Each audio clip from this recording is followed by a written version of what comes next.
কলিজার টুকরা বললে চলে। আমার থেকে এমন কিছু ছোট নয়, বলতে গেলে প্রাণ বের হয়ে যাবে। একসঙ্গে খেলাধুলা করে মানুষ হয়েছি।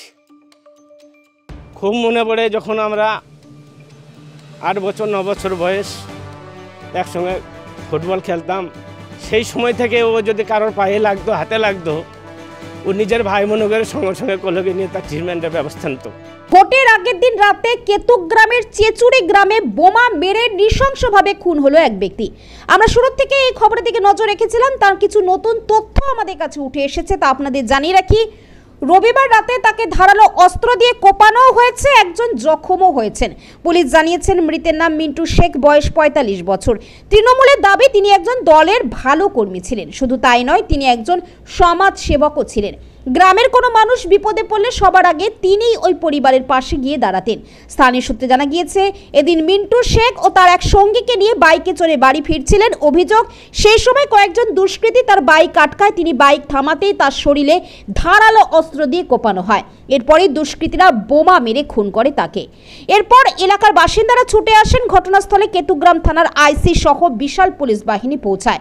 এলাকায় চরম উত্তেজনা রয়েছে।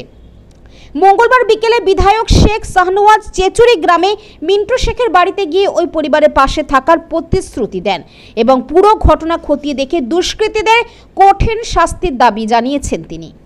এর আগের দিন কোনো ঝামেলা ঝঞ্ঝট কিছুই হয়নি। উনি সন্ধ্যাবেলাতে ভোট প্রচারের জন্য সুবিপুর গিয়েছিলেন। ওখান থেকে মিছিল ফেরার পথে ওনাকে অ্যাটাক করা হয়। অ্যাটাক করার সময় একটা বোমা দেয়। বোম দেওয়ার পরে উনি পড়ে যান। পড়ে যাওয়ার পরে ওনাকে আঘাত করে করে মারা হয়। বোমের আওয়াজ শুনে আমি এখান থেকে ছুটে গিয়ে দেখি তিনি সেখানে তার লাশটা পড়ে আছে। তাকে নৃশংসভাবে হত্যা করা হয়েছে। এসব যারা হত্যা করেছে তাদের আমি নৃশংসভাবে শাস্তি চাই। তাদের যেন কঠোর থেকে কঠোরতম শাস্তি হোক। এর জন্য আমি সিআইডির সাহায্য নিতে চাই। পুলিশ প্রশাসন যেন সিবিআই তদন্ত চলুক। তদন্ত করে আমার স্বামীর হত্যাকারীদেরকে কঠোর থেকে কঠোরতম শাস্তি দেওয়া হোক। তাদের যেন ফাঁসি হয়। আজকে বিধায়ক সাহেব এসেছিলেন। বিধায়ক সাহেব কি বললেন আপনার পরিবারের পাশে থাকার জন্য? পরিবারের পাশে থাকার সবসময় তিনি প্রশস্তি দিয়েছেন, আমাদেরকে আশ্বাস দিয়েছেন, আর পরিবারকে দেখারও তিনি আশ্বাস দিয়েছেন। আচ্ছা, আমাদের পাশে থাকার আশ্বাস দিয়েছে। আপনার কয় সন্তান? আমার এক ছেলে এক মেয়ে। বয়স কত ওদের? একটা 16+, একটা 13+। এখন কি মিন্টু শেখের দেহ মানে দাহ হয়ে গেছে? জি, কালকে রাত 8:30 নাগাদ হয়েছে। আচ্ছা, আপনার নাম কি? তুহিনা খাতুন। আজ বড় হওয়ার পরিবর্তেও সেই মিন্টু শেখ, গ্রামের এমন কোনো জায়গা নেই যে তার উন্নতি করেনি। তবুও কিন্তু সেই মিন্টু শেখ নিজের স্বার্থে একটাও কেস খায়নি, সব কিছু পরের স্বার্থে কেস খেয়েছে। এবং গ্রামের যদি কারো শুনেছে একটা পরিবারকে সাপে কামড়িয়েছে, তার জন্য সে রাত বিরেত 12টা 1টা মানে দৌড়ে বেরিয়ে গেছে, ডাক্তারের সুব্যবস্থা করেছে। মিন্টু শেখ হচ্ছে আমি 11 সাল থেকে এখানে এমএলএ হয়েছি, 3 বার এমএলএ হয়েছি। তো 3 বারের মধ্যে যতবার বিধানসভা, পঞ্চায়েত, লোকসভা ইলেকশন, আমার বিধানসভা ইলেকশন, 3 বারের মধ্যে গোটা গ্রামের সমস্ত লোকদের সঙ্গে নেতৃত্ব দিয়ে 3 বারই এই গ্রামের 100টার মধ্যে 98টা করে ভোট মিন্টু সবাইকে সঙ্গে নিয়ে আমার করে দিয়েছে। আমার তৃণমূলের সবথেকে সক্রিয় কর্মী মিন্টু ছিল। তো সেই মিন্টুকে যারা দুষ্কৃতকারীরা মেরেছে, সেই দুষ্কৃতকারীদের পুলিশ তদন্ত করে, তাদেরকে পুলিশকে দিয়ে তদন্ত করে প্রত্যেকটি কালপিটকে, যারা কালপিটরা এই সহযোগিতা করে তাকে রাতের জায়গায় লোকের অগোচরে তাকে যারা বোম মেরেছে, হত্যা করেছে, একদম ক্রিমিনাল অ্যাক্টিভিটিজের মতো, মারার পরও তাদের রাগ মেটে নেই, মারার পরও তারা কোপানোর চেষ্টা করেছে, এখনও মরেনি। সেই সমস্ত দোষীদের আমি কাউকে ছাড়বো না।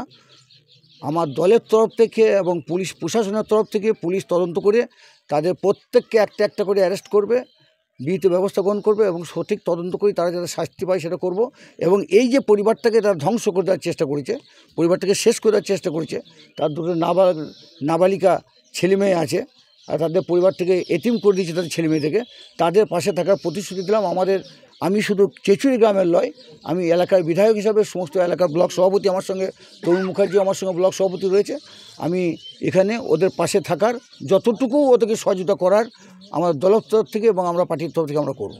আর শুনুন, গ্রামবাসীরা বলছিল যে মিন্টু শেখ শুধুমাত্র ওনার বাড়ি নয়, পাড়া এবং গ্রামের যেভাবে উন্নতি বা সবার পাশে দাঁড়াতো, এই গ্রামের এবার উন্নতি হবে না। তাই এটা তো আপনাদের নতুন করে আবার দেখার বিষয় যে আবার কাউকে উঠিয়ে। সেই কথাই আমি বলছিলাম এখনই, যে 1 নম্বর ইন্টুর পর 2 নম্বর 3 নম্বর গায়ে কে আছে, সেটাই আমি লোকের সামনে মিটিংয়েই বলছিলাম যে মিন্টু যে 1 নম্বর ছিল, এখন 2 নম্বর 3 নম্বর ব্যক্তি কে, গায়ের লোক কেউ নাম বলতে পারছে না। তার কারণ তো সে একাই তো সমস্ত লোককে নিয়েই সঙ্গে করতো। সে 2 নম্বর 3 নম্বর সিলেকশনটা গায়ের লোকে ছাড়া আর কোনো বাঁচতে কোনো সময় লাগবে, এবং সেই লোক 2 নম্বর 3 নম্বর কেউ নেই।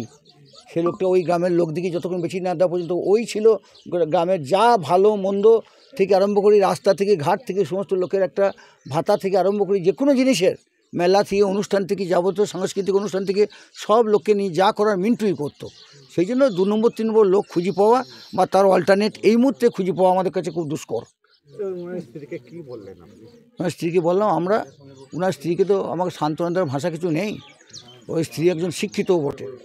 তো আমরা সেইটাই বললাম যে আমরা আমাদের দল এবং আমি বিধায়ক হিসাবে, মিন্টু আমার সবসময় ছোটো ভাইয়ের মতো সবসময় আমার পাশে থাকতো, আমরা সব সময় তোমার পরিবারের পাশে থাকবো, এবং গ্রামের লোকরাও সমস্ত লোকই গ্রামের দুষ্কৃতিগুলো বাদ দিয়ে, যারা দুষ্কৃতি তারা বাদ দিয়ে গ্রামের সমস্ত ভালো লোক সব তাদের পক্ষে আছে, তাদের কথা মতো যেরকম বলবে সেরকম ওদের পরিবারের পাশে আমি থাকবো।